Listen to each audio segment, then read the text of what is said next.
After years of sacrificing my career, my husband said, "You're just a stay-at-home wife. You don't deserve a penny." His mother nodded and handed him divorce papers with everything in his name. I took a deep breath and said, "Check the prenup, darling." His face twisted in horror as he realized the truth. I never thought my life would take such a turn. For years, I devoted myself to my family, believing we were building a future together. But one evening shattered that illusion and set me on a path I never anticipated. I met David during our college years at the University of Michigan in Ann Arbor. He was charismatic, ambitious, and had a clear vision for his future. I was drawn to his confidence and charm. After graduating, we married and decided to settle down in Ann Arbor, a city we both loved. David pursued a demanding career in corporate law, often working long hours. We agreed that I would stay home to manage the household and care for our two children, Emma and Jack. I put my own career aspirations on hold, believing that supporting David's career was a joint investment in our family's future. As the years passed, David's career flourished. He became a partner at his firm, and our financial situation improved significantly. However, with his success came a change in demeanor. He grew distant, often dismissing my contributions to our family and home. Comments like, "What do you do all day?" became more frequent. I brushed them off, attributing them to work stress. One evening, after a particularly tense dinner, David's mother, Margaret, visited unannounced. She had always been critical of me, believing her son deserved someone more accomplished. Margaret handed David a set of documents and said, "It's time to protect your assets." David looked at me coldly and said, "You're just a stay-at-home wife. You don't deserve a penny." I was blindsided. The man I had supported and sacrificed for was now turning against me, with his mother orchestrating the betrayal. Taking a deep breath to steady my emotions, I replied, "Check the prenup, darling." David's face twisted in confusion and then horror as he realized the truth. Before our marriage, David's father had insisted on a prenuptial agreement to protect the family's wealth. However, the agreement included clauses that favored me significantly, especially considering my role as a homemaker and primary caregiver to our children. Margaret's face turned red with anger. "This can't be right. You must have manipulated him into signing that." I stood my ground. "Your husband drafted the agreement, Margaret. Perhaps you should take it up with him." David's arrogance had led him to believe he was untouchable. But now, confronted with the reality of the prenup, he realized he had underestimated me. The divorce proceedings were challenging, but the prenup ensured that I was treated fairly. I secured the family home, sufficient alimony, and a portion of David's retirement funds. More importantly, I reclaimed my self-worth. With the settlement, I pursued my passion for interior design, enrolling in courses at the local community college. I transformed our home into a studio and began taking on clients. My business flourished, and I found fulfillment beyond being a wife and mother. Emma and Jack adjusted over time. They saw their mother rise from betrayal and build a new life, teaching them resilience and self-respect. After the divorce, I thought things would finally settle down. I had my house, my kids, my peace. I was wrong. David didn't just walk away. He turned bitter. The kind of bitter that eats people alive. And Margaret? She wasn't done either. That woman could give the devil a lesson in passive aggression. It started with the emails. "This is not over, Sarah. You'll regret this." That was the subject line of the first one. No text. Just that. I blocked his email. He made new ones. Then burner numbers. I had to change mine. Twice. He wasn't trying to win me back. He didn't miss me. He hated losing. Emma, our daughter, was 14. Jack was 10. I never spoke badly about their dad. I didn't have to. They saw enough. But David? He started poisoning their heads every other weekend. "He's saying you stole his house," Emma told me once, tears in her eyes. "He says you made him sign that prenup by lying," Jack added. My blood boiled. I held it together. I sat them down and said, "I won't fight your dad through you. I love you. That's all you need to know." But it kept happening. Emma started pulling away. Jack became quiet. I documented everything. I kept texts, emails, even recordings of phone calls when David would lose it. 3 months after the divorce was finalized, I came home to find the back door wide open. The alarm was off. I always turned it on. But that day, it was off. Nothing was stolen. But my closet was a mess. My drawers had been gone through. Even my underwear drawer. I called the police. They took it seriously but had no proof. No fingerprints. No cameras. David had a key once, but I'd changed the locks. Still, he'd been in that house a long time. He probably knew things I didn't. I had security cameras installed. Top of the line. Front, back, sides, inside. I changed the locks again. 6 months post-divorce, I got served. David was suing me. He claimed I manipulated the prenup, that I misrepresented myself before the marriage, that I hid assets, which is hilarious because I had nothing before him, and that I alienated the kids. I laughed when I first read it. Then I cried, because I knew what this meant. He was trying to bury me in court fees. Drag it out. Exhaust me. I got a lawyer. Not the guy who handled my divorce, someone nastier. She said, he's trying to break you. Not win. Just break you. I nodded. Then we don't break. Margaret went on a Facebook rant. Posted pictures of David looking sad. Called me a gold digger, a manipulator, said I brainwashed her grandchildren. People shared it. Some believed it. I didn't respond. But I saved everything. Every post. Every message. Then came the real twist. A woman reached out to me. Her name was Tara. She messaged me privately and said, I think we should talk. About David. At first, I ignored it. I thought it was some troll or maybe one of Margaret's minions. But she followed up. I dated him while you were married. He told me he was separated. I didn't know about you. Not until I saw the Facebook drama. I'm sorry. I sat there stunned. Cheating. He was cheating. All those late nights.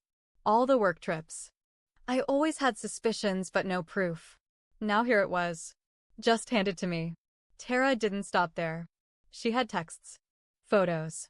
One of them on a beach in Florida. Date stamped. Right around our anniversary. When I showed my lawyer, she grinned. Oh, this changes things. He wants a war? Let's give him one. We countersued. Infidelity, emotional abuse, harassment, and malicious prosecution. Suddenly, David wasn't so loud anymore. But that wasn't the end. Not even close. Because the next twist? That one nearly broke me. A few weeks after Tara came forward, I got a call from my lawyer. Sarah, you're not going to like this. My stomach dropped. There's another woman. Her name is Amber. She just filed a paternity suit. I froze. Paternity? As in? Yes. She's claiming David fathered her child. The kid's 3. I couldn't speak. 3 years old. That meant the affair started while we were still married. Amber's name didn't come up during the divorce. David had hidden it well. She'd only come forward now because he stopped supporting her financially. She needed child support. This wasn't just cheating anymore. This was a double life. He had a second family. Or at least the beginnings of one. I sat in my kitchen and stared at the wall. My phone buzzed. It was Emma. She was asking if she could go to a sleepover. Innocent. Normal. Meanwhile, her father was out there making babies with women who thought he was single. Tara messaged me again. She said, there's something else. I didn't know if I should tell you. I called her. We spoke for 2 hours. She told me David used to mock me. Called me, the maid, the babysitter, told her I trapped him with kids. But the worst part? He showed her photos. Personal ones. From our life. From our bedroom. He violated me in a way I couldn't explain. I felt sick. My hands shook for hours after. My lawyer added emotional distress to our countersuit. You'd think a mother would be ashamed. Not Margaret. She posted pictures of the new baby and said, a beautiful blessing from a complicated situation. Like this was a miracle instead of the fallout of her son's lies. Then she tried to contact Emma. Through Instagram. She messaged her, saying, "You have a little sister now. Don't be mad at Daddy." I nearly broke the phone in half. I called my lawyer again. "Can I get a restraining order?" "Yes, and you should." We filed for one. And we got it. Margaret couldn't contact me or the kids. She tried through mutuals. We blocked everyone. He lost clients. His reputation took a hit. Turns out, lawyers don't like working with guys who lie under oath and have secret families. Tara testified. Amber testified. Then, out of nowhere, his own firm dropped him. I found out through a friend of a friend who worked there. David's out. Cleaned out his office in one night. No goodbyes. I wish I could say I felt satisfied. But honestly, I felt numb. It was like watching a house you used to live in burn down. Part of you still remembers living there. Still remembers the sound of your kids laughing in the halls. You don't want it back, but it still hurts. I tried to keep the kids sheltered from it, but Emma found an article online. About the court case. About the other baby. She didn't come out of her room for 2 days. When she finally did, she looked at me and said, "I'm never speaking to him again." And she meant it. Jack didn't understand fully, but he could feel the shift. He asked me, "Did Daddy lie a lot?" I nodded. "Yes, baby." He did. David showed up, unannounced, at my house. My security cameras caught him pacing outside, then knocking. I didn't answer. He started yelling. "I lost everything.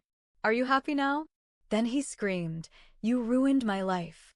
My neighbor called the cops. They took him away. I got another restraining order, this time against him. My lawyer got a package in the mail. No return address. Inside, photos. Dozens. Of Margaret and David signing documents. Backdated ones. Ones they later used in court to claim I surrendered parts of the prenup.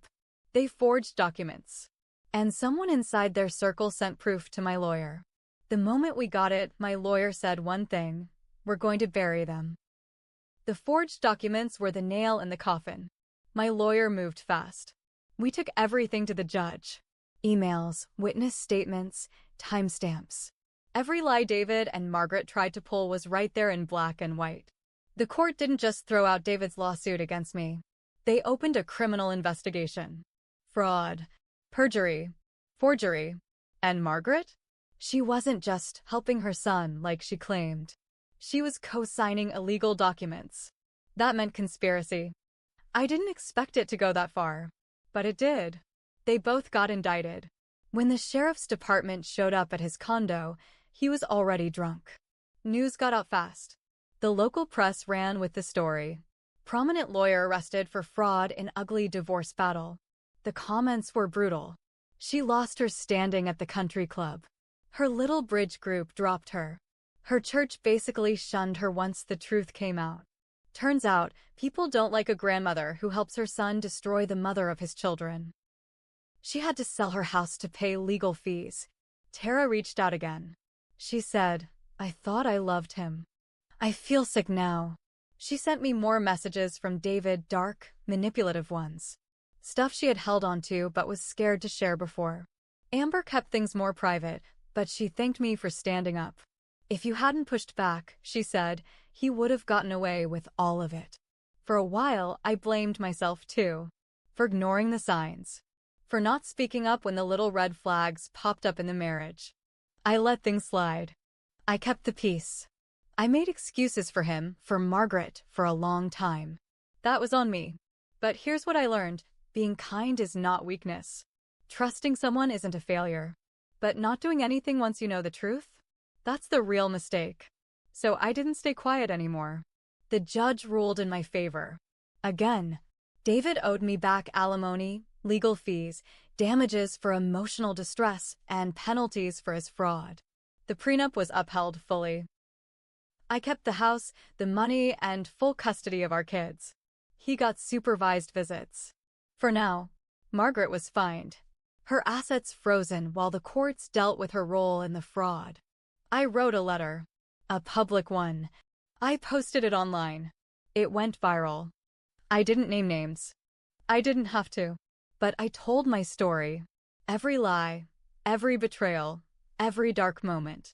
And at the end, I wrote this: if you think staying silent will keep the peace, you're wrong. It only keeps you small. Speak. Fight. And don't let anyone, not your husband, not his mother, not anyone, decide what you deserve. Thousands of women reached out. Some had been through the same. Some were still stuck in it. David tried to appeal. Denied. He lost his license to practice law. The bar stripped it after everything came to light. Now he works a desk job at some insurance company. He pays what he owes every month. If he misses a payment, the court steps in fast. Margaret moved in with her sister. The woman who once called me useless now lives in a guest room and drives a 2005 Corolla. Me? I'm not just a stay-at-home wife anymore. I run a small but thriving interior design business. Clients love me. I'm booked 6 months out. Emma just got into Michigan State. Jack is doing better, laughing again. And me? I wake up every day in the house I fought for, sip my coffee, and breathe. I made mistakes. I stayed quiet too long. But I made it out. And I made damn sure they paid for what they did. Because sometimes the only way to fix what's broken is to burn it all down and build something stronger.